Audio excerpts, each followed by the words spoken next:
Je vote pour la science avec Isabelle Burgon. Bonjour à vous, j'espère que vous vous portez bien. La mobilisation d'une centaine d'infirmières de l'hôpital Maisonneuve-Rosemont a forcé la fermeture partielle des urgences de cet établissement à la mi-janvier. Cet incident s'avère symptomatique des nombreuses crises secouant cette profession, où l'on parle d'épuisement, de pénurie d'infirmières dans le réseau de la santé publique et dans les centres d'hébergement privés pour aînés. Pourtant, ce ne serait pas en raison d'un manque de professionnels. Elles étaient environ 74 500 au Québec à exercer cette profession au 31 mars 2021. Cela fait donc 7 infirmières et demie en soins directs par 1000 Québécois, un chiffre comparable à la moyenne du Canada, 7 pour 1000 Canadiens. Avec la pandémie, le vieillissement de la population et l'augmentation des maladies chroniques, les besoins augmentent et toutes les provinces cherchent à recruter plus de personnel. Le véritable problème serait la rétention du personnel. Ces professionnels des soins vivent depuis des années une grande détérioration de leurs conditions de travail. Multiplication des quarts de travail, travail obligatoire, manque de valorisation de la profession, mais aussi de reconnaissance des compétences. Comment se portent nos infirmières et infirmiers ? Nous en parlons tout de suite. Restez là.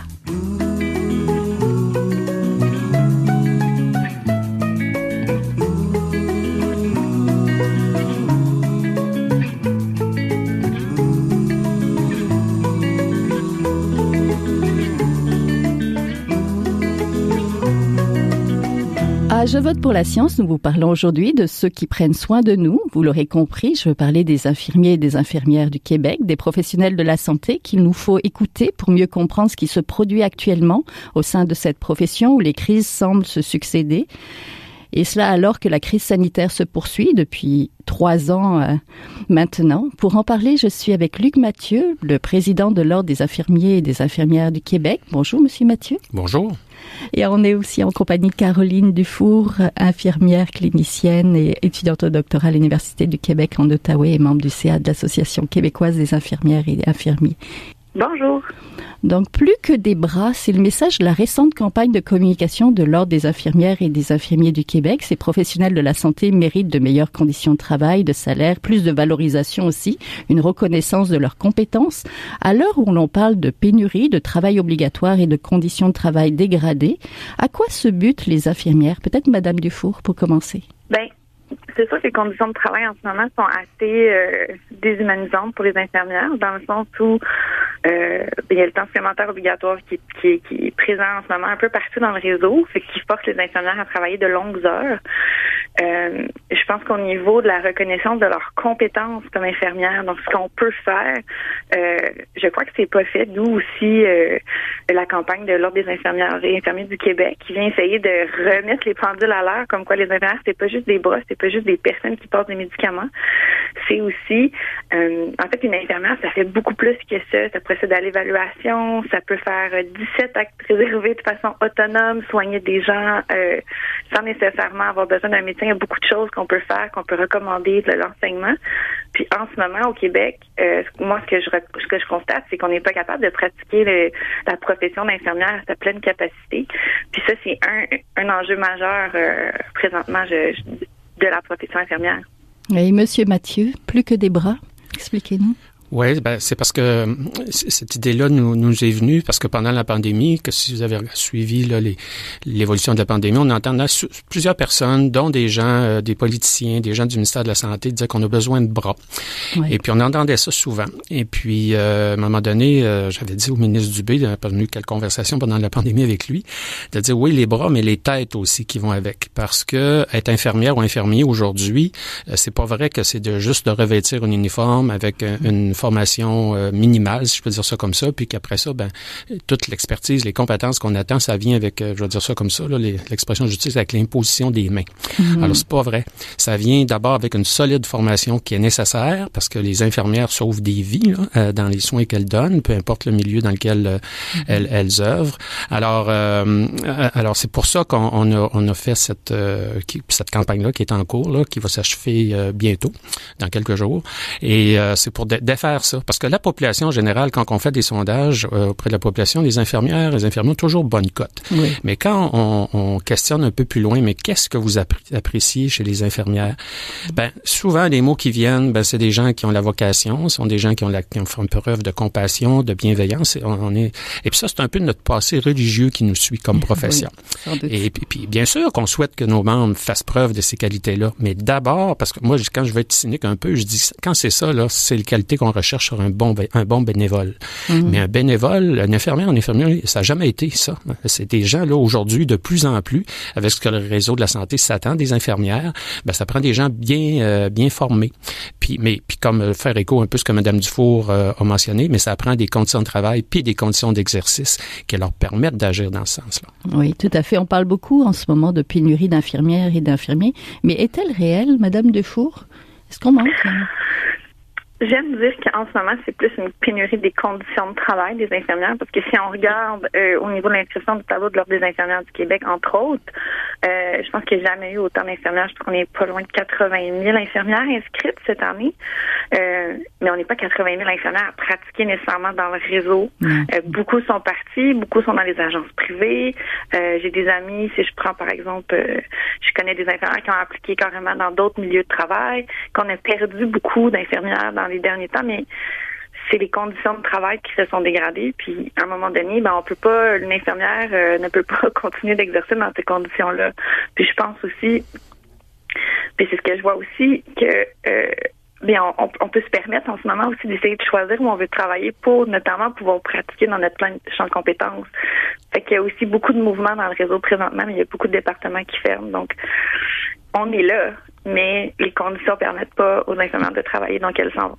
Oui, ne devrait-on pas parler de problèmes de rétention de personnel soignant, peut-être? Oui, je trouve que ça fait plus de sens d'un problème de rétention, de conditions de travail, de même d'attraction peut-être dans la profession à un certain point. Puis je trouve que ça fait beaucoup plus de sens que de dire toujours qu'on est en pénurie, parce que ce discours-là n'aide pas du tout à mettre des solutions en place par et pour les infirmières présentement. Tout ce que ça fait, c'est on continue à avoir un exode présentement. Oui, Monsieur Mathieu, vous avez consulté vos membres à l'Ordre des infirmières et des infirmiers du Québec lors des états généraux de vos professions tenus en mai 2021. Parlez-nous peut-être des principaux constats et des problèmes. Oui. Je veux juste corriger quelque chose. C'est pas l'Ordre qui a consulté ses membres dans le cadre des états généraux. C'est la profession qui a voulu tenir ces états généraux, parce qu'on avait fait une consultation. Et puis, suite à cette consultation-là, parce qu'on voulait élaborer le plan stratégique de l'Ordre, puis plusieurs groupes infirmiers qu'on a consultés, ils nous disaient chacun leur façon, on est dû pour avoir une réflexion importante dans la profession sur le devenir de la profession. Ouais. Alors, c'était pas, et c'est toujours pas les états généraux de l'Ordre des infirmières, c'est les états généraux de la profession. Et puis, nos membres, ce qu'ils nous ont dit, c'était les états généraux, c'était un vaste processus de consultation. Hein. En pleine pandémie, il faut le rappeler, parce qu'à l'origine, on voulait les tenir au printemps 2020. Mais là, il y a un petit virus qui est venu nous jouer un tour, puis à un moment donné, je me souviens plus quelle vague, on a dit, on va les tenir un peu plus tard, puis on a fait le constat, il y aura jamais de moment idéal. Alors, c'est pour ça qu'on a décidé de les tenir en 2021. Et là, on a fait un vaste processus de consultation. Il y avait deux coprésidents, là, l'ancien commissaire à la santé au bien-être, Robert Salouet, puis une chercheuse reconnue en soins infirmiers, là, Francine Duchamp, qui ont coprésidé les états généraux. Il était indépendant dans les constats qu'il allait rédiger, puis les recommandations qui en découlaient. Alors, il y a eu une mobilisation, là, moi, qui m'a étonné, parce qu'on a reçu 600 mémoires et avis. En pleine pandémie, là, ça veut dire 600 groupes, petits groupes, grands groupes qui ont pris le clavier, qui ont écrit, fait part de le constat, des recommandations au commissaire. On a tenu aussi un jury citoyen, là, qui était piloté par l'Institut du Nouveau Monde, qui est un organisme qui s'occupe de la participation citoyenne dans divers secteurs de la vie au Québec. Et suite aux états généraux, les audiences qui ont eu, c'était costaud là, comme processus, il y a eu le rapport qui a été publié. Et suite au rapport, qui a eu 31 recommandations, je dirais il y a 3 grands axes qui se découlent auxquels sont rattachés les 31 recommandations. Le premier axe, les gens ont dit, il faut, pour les futures générations d'infirmières, pas les infirmières qui sont en exercice actuellement, mais rehausser le niveau de formation requis pour pratiquer comme infirmière au Québec. Il faut aller vers une formation universitaire. Parce que l'obligation actuellement, c'est d'avoir une formation collégiale. Les gens peuvent y aller à l'université, mais on a un double cheminement. Là. Ça, c'est particulier à notre ordre professionnel. On va en parler dans les solutions, mais justement, vous parlez de formation et on a entendu parler justement de problèmes de formation dernièrement dans nos médias. Est-ce qu'on peut faire le point un petit peu là-dessus? Est-ce qu'il y a vraiment un problème de formation pour les infirmières je peux peut-être finir les trois axes, là, puis après ça, je reviendrai là-dessus pour que vos auditeurs nous suivent, là, un peu dans... Alors, il y a la question de la formation initiale, puis bonifier l'offre de formation continue. Ça, les gens ont dit ça.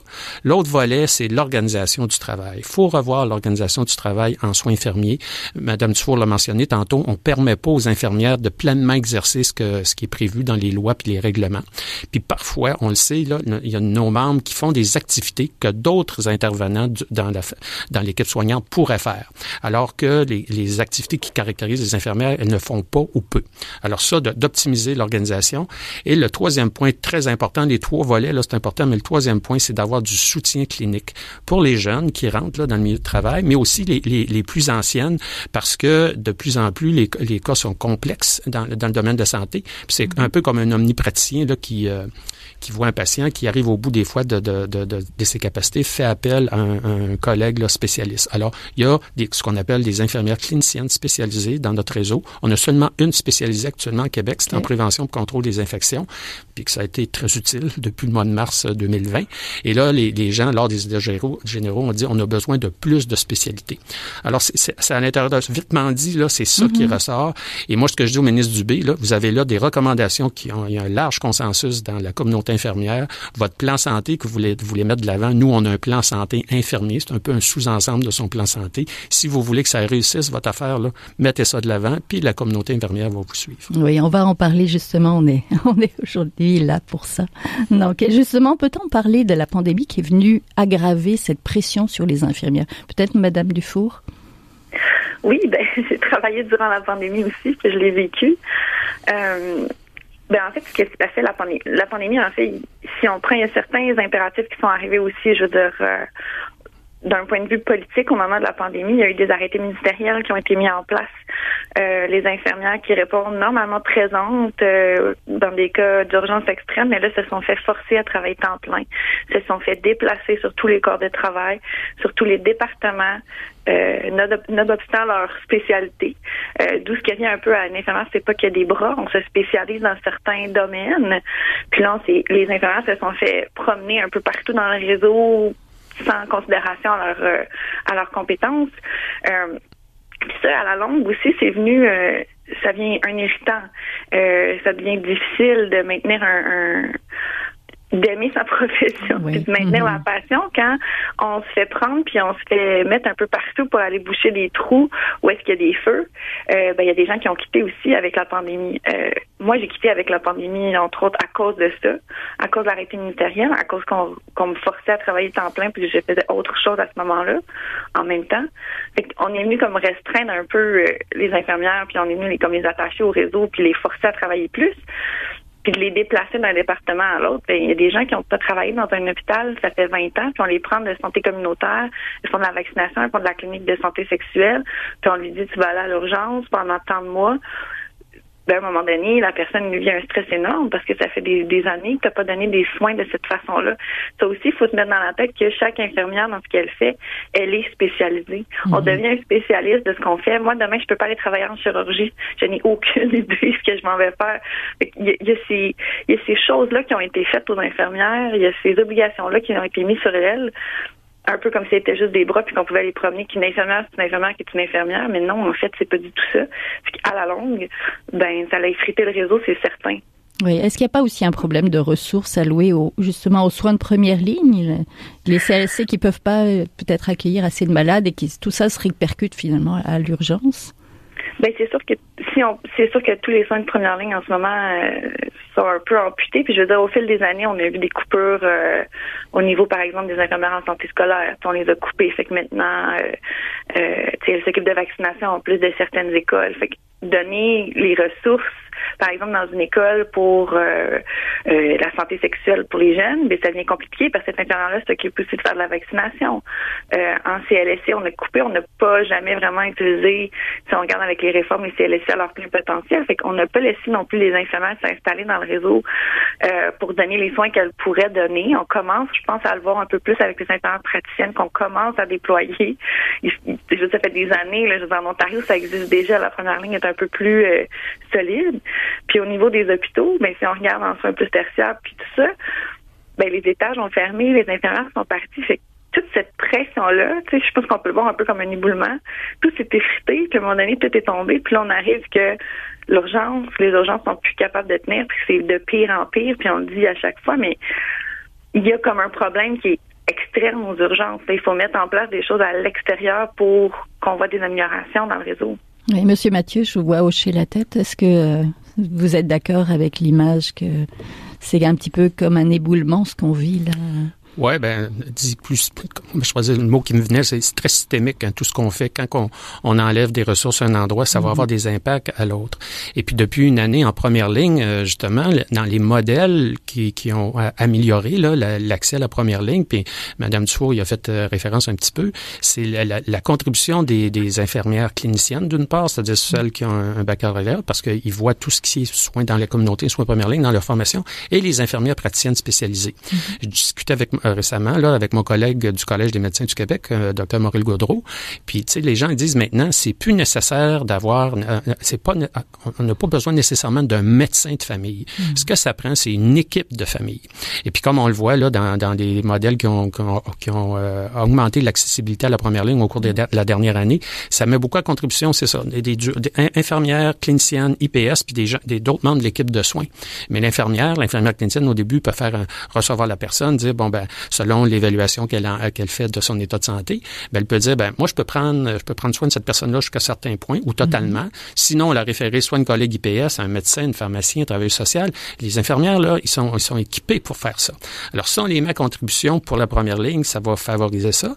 Puis en aval de l'hôpital, parce qu'on parle beaucoup de désengorger les hôpitaux, il y a l'urgence, mais après ça, les gens quand ils retournent à domicile, ben là aussi les infirmières ils ont une contribution potentielle là, importante.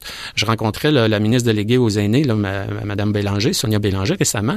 Ben, elle a des projets de soins à domicile, soins intensifs à domicile, hôpital à domicile. Ben, ça va prendre des infirmières bien formées, autonomes dans leur pratique pour prendre ça. Alors, je reviens à ce que je disais tantôt, puis ça, on trouve de ces éléments-là dans les fameuses recommandations des États généraux. Et c'est pour ça qu'on n'arrête pas de dire aux gens du cabinet du ministre Dubé, au ministre Dubé, puis aux autres ministres, là, Mme Bélanger, au Dr Carman aussi, ben, il y a un potentiel là de contribution aux infirmières, mais il faut en prendre soin des infirmières puis des infirmiers. Tu sais, il faut que on a dit ça tantôt, il faut agir sur la rétention. Oui, oui, il faut continuer à en attirer dans la profession, mais si on n'agit pas sur les facteurs de rétention, la migration qui a commencé à se faire là, du réseau public vers les agences privées de placement là, va continuer à faire. Puis à mon sens, là, les agences privées de placement, c'est pas tant un problème en soi, c'est un symptôme de quelque chose. Oui, il faut réduire l'utilisation des agences, mais c'est pas en les empêchant de faire ci puis de faire ça. Si en amont, là, on diminue pas, on remet pas le temps supplémentaire obligatoire dans ce qui devrait être une mesure d'exception. Oui. Si on n'agit pas sur d'autres leviers, des infirmières, arrêter de leur envoyer des notes de service qui n'ont pas respecté telle chose. Dans d'autres secteurs de la vie économique, là, on prend soin des employés, là, parce qu'il y a des pénuries de main-d'œuvre. Puis moi, je suis étonné que dans notre réseau de la santé, pas partout, là, il y a des endroits où ils ont des initiatives intéressantes, mais on devrait rendre ça, on devrait systématiser ça. Puis une des choses, je pense, puis tout le monde là, fait ce constat-là, c'est depuis la dernière réforme du réseau en 2015, on est passé de 130 quelques établissements à 34. Ça s'est beaucoup bureaucratisé. Les gens sont loin de leurs employés, les gestionnaires, je parle des gestionnaires de soins. Des fois, ils ont plusieurs unités sur différentes installations séparées, souvent de dizaines, des fois de centaines de kilomètres. Ils sont pas proches de leurs gens. Là, le ministre dit on veut décentraliser la gestion des horaires, par exemple. Oui, ça peut être bon, mais ça, c'est une petite affaire. Il y a d'autres choses qu'il faut mettre de l'avant. Ça va être la sommation de plusieurs petites choses qui vont faire que les gens vont retrouver le goût de travailler. Puis quand je rentre le matin, le soir, la nuit, dire on va être en nombre suffisant, parce que les gens, ils savent pas. Ils savent pas s'ils vont se faire. Souvent, ils savent plus qu'ils vont se faire imposer un temps supplémentaire obligatoire qu'autre chose, dépendamment des milieux. Encore là, je dis c'est pas partout, parce qu'il y a des établissements qui ont pris la posture, on va l'éliminer chez nous, puis il n'y en aura pas. Oui. Justement, parlons-en un petit peu de ça, là. Le CI3S de Laval, pour réduire le recours au travail forcé, a mis l'an dernier son plan zéro TSO, justement pour zéro temps supplémentaire obligatoire, et qui a diminué de 70% aux urgences. Donc, c'est possible de limiter ce temps supplémentaire obligatoire. Mais concrètement, comment y parvenir? Peut-être Madame Dufour? Mais pour revenir au CIS de Laval, j'avais lu un peu les articles concernant leur mesure complète supplémentaire obligatoire. dont la planification des horaires, de voir plus à long terme quand est-ce qu'on va manquer de gens, puis tout ça, pour pouvoir aussi donner la chance aux infirmières de voir que sont où les trous, puis de cibler ce que je trouve bien. Par contre, il y a des mesures, moi, qui m'inquiètent un petit peu. Prendre les infirmières qui sont conseillères cliniques, c'est-à-dire l'infirmière qui, sur un département, met en place les formations, notamment, ou de couper de la formation. Par exemple, un matin, je me présente pour aller en formation X, formation particulière par rapport à mon travail. Puis finalement, il manque trop de gens sur le département, fait qu'on coupe ma formation puis on m'envoie sur le département. Pour moi, ça, c'est pas des mesures qui sont pérennes à long terme de dire, on va juste couper dans la formation ou on va prendre la monitrice clinique puis on va la mettre sur le plancher. Parce qu'à long terme, ça aussi, ça va devenir un irritant. Fait que ça aussi, il faut pas non plus, puis dans les recommandations des États généraux, une des choses qui est importante, c'est le soutien clinique. Fait qu'il faut faire très attention dans les mesures qu'on met en place. Oui, ça coupe le temps supplémentaire obligatoire. Oui, ça donne un certain souffle, mais il faut mettre des choses en place qui vont à long terme attirer les gens puis les garder, comme par exemple les ratios infirmières-patients.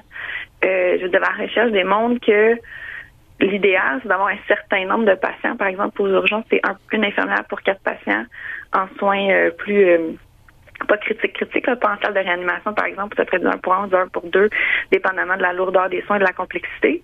Mais de mettre des ratios, ça permet aussi de travailler, de prendre des pauses, de donner les soins que tu as envie de donner à ton patient. Fait qu'à long terme, des mesures comme les ratios, ça permet de faire de la rétention de personnel. Puis là, quand on a le personnel, on a moins de temps supplémentaire obligatoire. Fait qu'il y a des choses. C'est bien de mettre des trucs très à court terme. Avec les unités, il faut voir aussi, chaque département n'a pas nécessairement les mêmes besoins. Donc, de mettre des trucs qui répondent aux besoins des infirmières en ce moment, ici, maintenant.